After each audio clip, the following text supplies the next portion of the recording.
Hey everybody, welcome back to another video.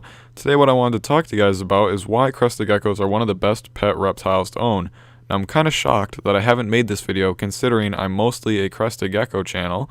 I just don't know why, but in the back of my head I thought I had already made a video similar to this, but it turns out I had not. I thought this would be a good video to make if you guys are interested in buying a crested gecko, maybe your first one, your second one, who knows, but I thought this would be a good video to make for the beginner or for the experienced keeper. You might learn something new. So probably one of the most important things you can have when choosing a crested gecko or a reptile in general is how that animal is going to behave. Are they going to be erratic, and are they going to try and bite you? Are they going to hiss at you? Are they going to run away? You know, how are they going to act? And for the most part, at least in my experience, I have never had a problem with an aggressive crested gecko. And what I mean by that is a gecko that's going to, you know, maybe hiss at me and try and bite me or actually bite me. I've never had that problem before. And I currently have, if you guys are wondering and you don't know, I have 14 crested geckos. So I have 14 crested geckos, and not a single one of those has bitten me on purpose. Now I have gotten bit, I think, twice on accident when I was feeding crickets, but that's my fault because probably shouldn't pick up your gecko when you're trying to feed them. But anyway, I have not gotten bitten because they were mad at me or they were being aggressive. It was just on accident twice. And it was from the babies too, so no big deal there.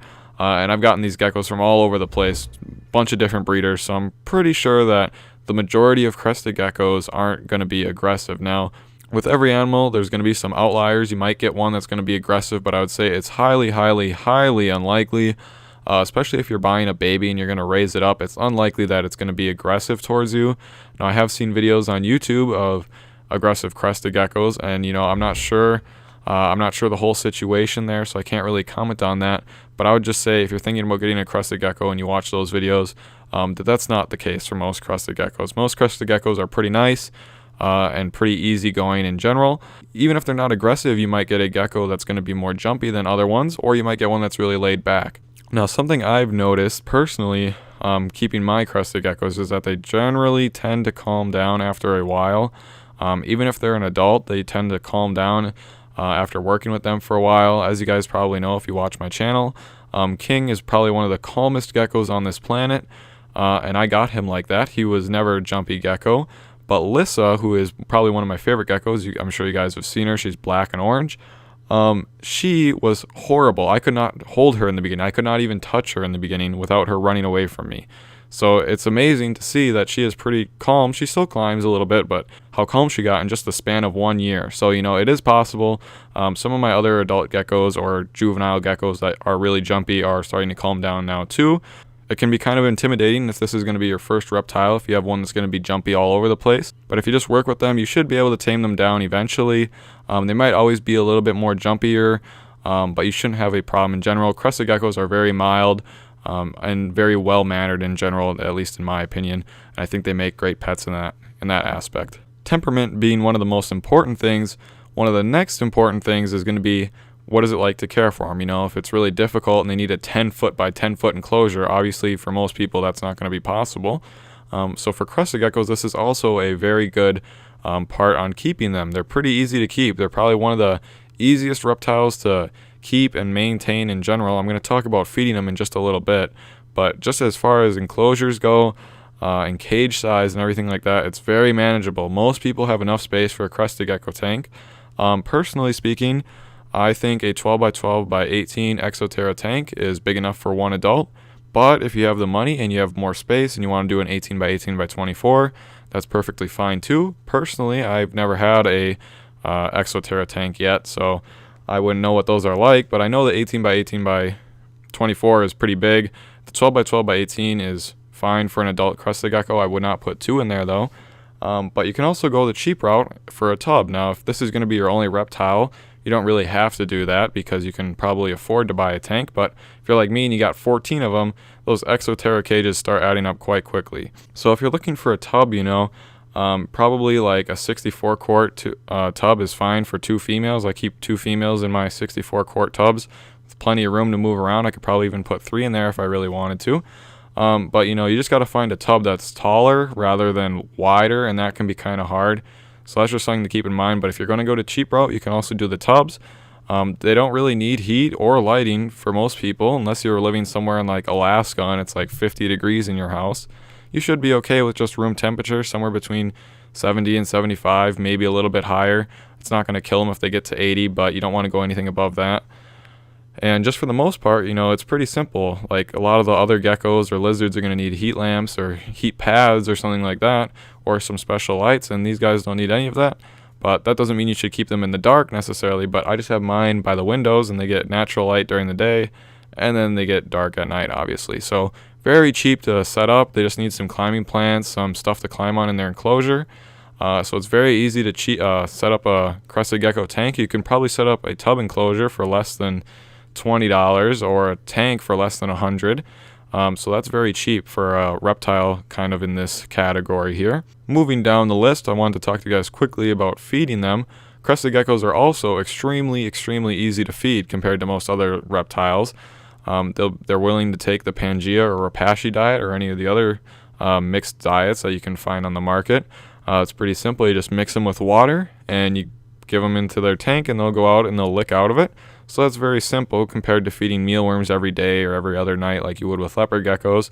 That being said, you can also feed them crickets amongst other bugs too, and they'll greatly appreciate that, and they'll grow quicker. But if you wanted to, you could in theory just feed them on the Pangea diet as long as it's a complete diet. They might grow a little bit slower, but they can still live off that entirely if you're not going to feed any bugs, or if you're afraid of bugs or something, then you can go ahead and do that route. And that's really nice for some people. That's very nice for me, since I don't always have to work with bugs every night. And just feeding them with the powder diet is very simple too, so that also makes it extremely easy to care for 14 geckos. Now, all the other things I've said and mentioned in this video are good, but if you can't afford the animal that you want, it doesn't really matter.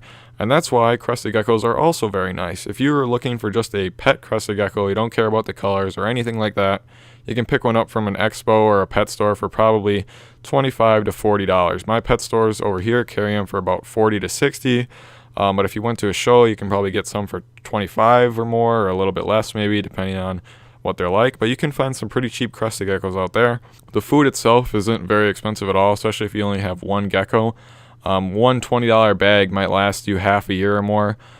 So you got plenty of money to save on these guys, because it's not too expensive to set them up.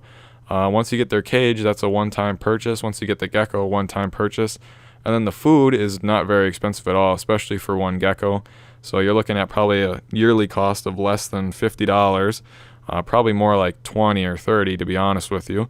So it's very cheap to house these guys if you don't care about the colors.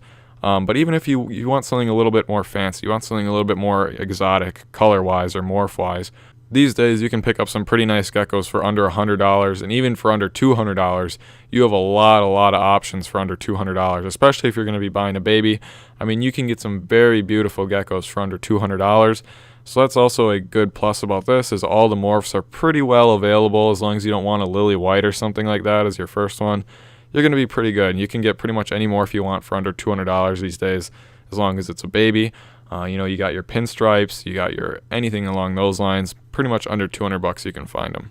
And the last nice thing about crested geckos is just all the color mutations that there are. Like I was kind of saying earlier with the cost, you got a ton of colors. You can pretty much get anything you're looking for, really, and depending on how much you're willing to spend, you can really get whatever you're looking for. You can get, black and whites, black and yellows, black and orange, red or orange with spots, red with spots. I mean, you can get about anything you want almost, and especially if you have more than $200 to spend on your animal. Since it is a one-time purchase, if you want to splash a little bit and you want to buy something a little bit more expensive, you can definitely get pretty much anything you want, as long as it's not like a purple with pink eyes and green eyebrows. You can get basically any color of gecko you want. And there's just so many things that can go into a gecko too. You can get spots with a yellow and black gecko. You could get an orange gecko that has black and red spots. I mean, you can get pretty much anything you want. So that's also very nice for someone who's looking in and maybe wants something a little bit more fancy. But these are just some of the reasons I thought why crested geckos are some of the best reptiles to own. Whether you're an experienced keeper with 20,000 reptiles, or you're just a novice keeper with maybe 5, you're looking for something new. These are great animals to own. I think crested geckos are going to go far. They already are very popular, as you can probably see why. But anyway, I hope you guys did enjoy this video. If you did, make sure you leave a like on it. Anyway, thank you guys so much for watching, and I will see you guys in the next video.